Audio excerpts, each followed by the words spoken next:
Kenapa ada artis yang buat satu kontroversi kecil terus hilang dari radar? Tapi ada juga yang dikecam bertahun-tahun masih relevan, masih trending, masih ada brand deal, masih ada peminat setia. Adakah mereka kebal atau kita yang pilih kasih? Nama seperti Kak KM, Diva AA, Zarina Anjuli, Sharifah Sakinah, Nabila Huda, Amira Khan, Malah Sajad, semuanya pernah melalui fasa kecaman hebat. Ada yang dikritik gaya hidup, ada yang dikecam kenyataan terbuka, ada yang jadi bahan perdebatan moral. Tapi peliknya, nama mereka tak tenggelam. Malah dalam sesetengah keadaan, semakin banyak kontroversi, semakin kuat personal branding mereka. Jadi persoalannya, kenapa? Adakah cancel culture sebenarnya tak berfungsi? Atau ada formula tersembunyi yang buat sesetengah artis nampak kalis kecaman?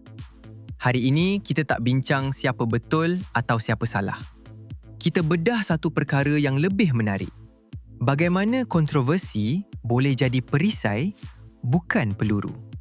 Stay sampai habis, sebab jawapan sebenar mungkin buat kita persoalkan peranan kita sendiri dalam fenomena ini dan cara kita memilih siapa untuk terus ditonton. Mari kita perhatikan satu pattern yang sangat jelas. Semua nama yang kita sebut tadi ada satu persamaan. Mereka tak cuba jadi semua orang suka. Ambil contoh Kak KM.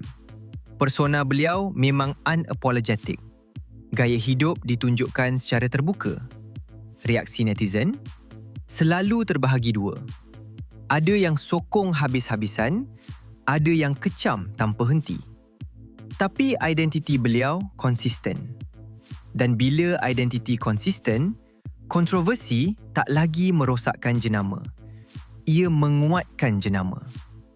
Diva AA pula sejak dulu terkenal dengan provokasi terbuka, nada lantang, pendapat tanpa tapis. Bila kecaman datang, ia bukan kejutan. Ia sebahagian daripada karakter. Sharifah Sakinah dan Zarina Anjuli juga sering dilihat sebagai outspoken, tak terlalu peduli penilaian umum. Bila mereka buat kenyataan yang mengundang reaksi, ia seolah-olah selari dengan imej yang sudah lama dibina.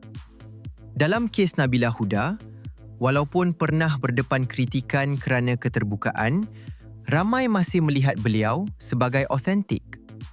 Dan dalam dunia hari ini, autentik seringkali lebih kuat daripada baik. Amira Khan pula sering dikaitkan dengan gaya hidup mewah dan persepsi privilege. Setiap kali ada backlash, ia tak memadamkan pengaruhnya. Malah, ia menambah visibility. Dan Sajad adalah contoh bagaimana figura yang sangat polarizing boleh terus kekal relevan walaupun melalui fasa tekanan dan perdebatan yang besar. Apa yang berlaku di sini? Mereka bukan kalis kecaman kerana tiada kontroversi.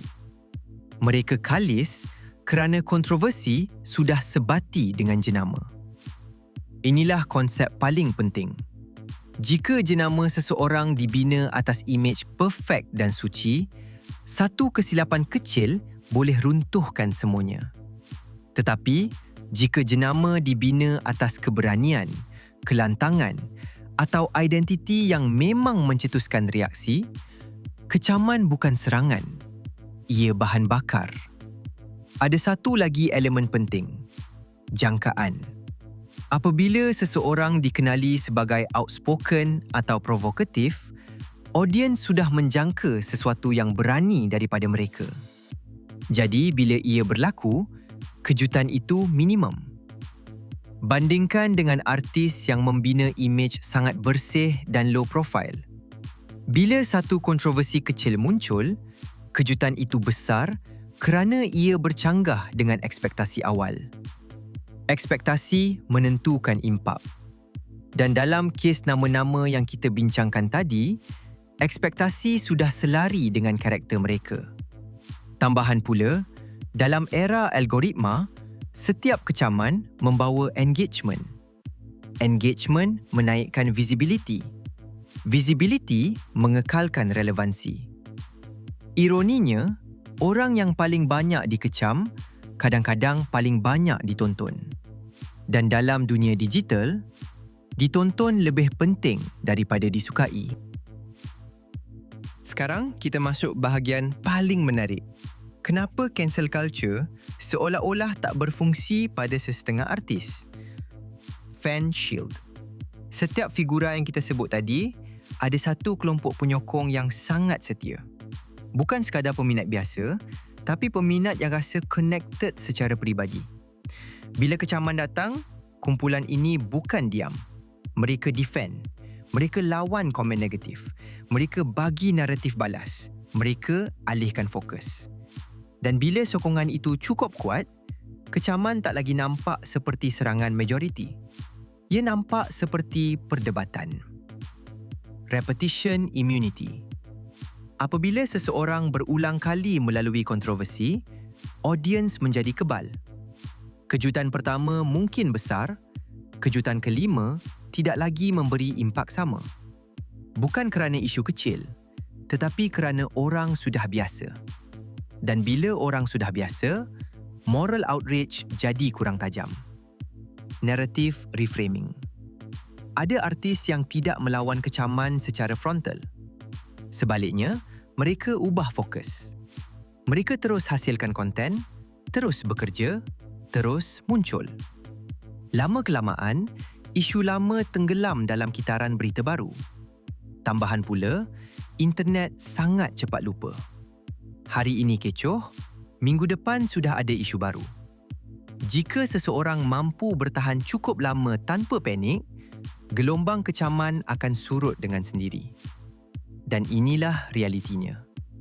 Cancel culture jarang bertahan lama jika perhatian netizen cepat berpindah. Yang menentukan siapa jatuh bukan sekadar kesilapan, tetapi gabungan fanbase, konsistensi jenama dan kemampuan bertahan dalam ribut. Dan di sinilah kita mula nampak sesuatu yang lebih besar. Mungkin mereka bukan kebal. Mungkin mereka faham permainan. Sekarang kita masuk bahagian yang mungkin paling tak selesa. Bagaimana kalau sebenarnya mereka bukan kalis kecaman? Bagaimana kalau kita yang tak konsisten? Kita kata kita benci kontroversi. Kita kata kita mahu artis beretika. Kita kata kita nak dunia hiburan yang lebih matang. Tapi setiap kali ada drama, apa yang kita buat? Kita klik, kita komen, kita share, kita tengok sampai habis. Algoritma tak faham moral. Algoritma faham perhatian. Dan setiap kali kita beri perhatian kepada kontroversi, kita sebenarnya sedang memberi ganjaran kepada individu yang mencetuskannya. Mungkin bukan mereka yang kebal. Mungkin kita yang memberi mereka perisai. Sebab dalam dunia digital, disukai bukan syarat utama untuk kekal relevan. Ditonton sudah cukup. Dan selagi kita terus menonton, membincangkan dan beremosi, kontroversi akan sentiasa ada nilai. Ironinya, kita mungkin sedang membina sistem yang kita sendiri kritik. Dalam dunia hari ini, reputasi bukan lagi tentang bersih atau tidak. Reputasi tentang relevan atau tidak. Dan relevan selalunya datang daripada perhatian. Ada artis yang cuba lari daripada kontroversi dan tenggelam. Ada artis yang dikecam, dibincangkan, diperdebatkan dan terus berada di tengah pentas. Bukan kerana mereka sempurna, bukan kerana mereka betul, tetapi kerana mereka difahami. Difahami bagaimana sistem bekerja. Difahami bagaimana emosi netizen bergerak. Difahami bahawa dalam ekonomi perhatian, visibility adalah kuasa. Mungkin mereka bukan kebal. Mungkin mereka cuma lebih tahan. Dan mungkin kita bukan mangsa sistem ini. Mungkin kita sebahagian daripadanya. Kalau video ini buat korang fikir semula tentang kuasa perhatian, tekan like sekarang, kongsi dengan kawan-kawan dan jangan lupa subscribe untuk lagi analisis psikologi selebriti yang lebih tajam dan berani.